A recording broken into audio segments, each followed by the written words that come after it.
Emma, almost 2 months after your daughter was taken to Scotland by your separated husband, you managed to get her back. What exactly happened?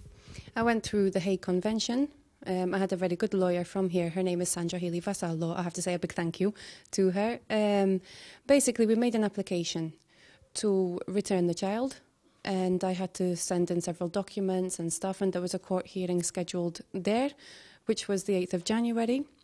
And basically, once the Scottish courts saw all my evidence and that I do have care and custody of Caitlin and stuff like that, my husband's lawyers then advised him that he doesn't have much defence and that he should return the child. So what's it like now having her Caitlin back? It's a little, well, it's great obviously for me because that's my little girl. It's amazing. It's just hard to see her so confused. She's a little bit traumatised, but we're trying to get her settled. She started school again today. So once she gets back into her routine, it should be okay. But for me, it's fantastic having her home, of course. And is she very happy to be back as well? She's over the moon. She was singing "Home Sweet Home" on the plane, and she was really happy. Yeah, she's really happy to be home. She destroyed her room already, playing. And she got her Christmas present. Oh yeah, she didn't even give me 5 minutes. As soon as we got home, boom, she went straight to the tree and started opening them. So it was really good. Now she has settled. She's happy to be home. She knows this is her home. But obviously she's a little bit upset, a little bit confused, a little bit clingy, She doesn't want me to go to work. She doesn't want me to leave the room. She had been enrolled in another school in Scotland by the time this was all settled, right? Yeah, she was in a school in Scotland. I don't know how he managed to do that, and I later found out that it was illegal what he did. But I don't know what happened. Anyway, she's back here and back in her school, and her teachers are happy. Her headmaster's very happy. They've all been very supportive. So...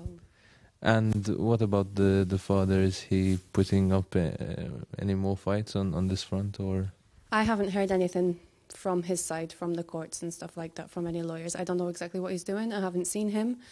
So you went up to Scotland to get her back, right? What exactly happened there? Well, basically he wanted to return Caitlin himself to Malta, which means I would have to give him his passport.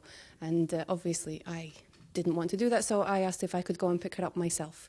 And between my lawyer and his lawyer, we made an agreement that I would pick her up, and his sister dropped her off at the airport. So that's how we dealt with things. I didn't want to see him, obviously. I'm scarred, and it's going to take some time for me to want to see him. And for you, what was this whole experience like? I mean, what have you learnt, and what have you, how was it for you as well? It was horrible. It was a nightmare, literally a nightmare. I mean, it's really hard to describe, and right now it's not, Caitlin's back and it's great, but there's still things to worry about. There's still my safety to worry about, her safety to worry about. I mean, he can get on a plane and come here. He knows where I live. He knows where she goes to school. The fact that, do I let her see him? Do I not?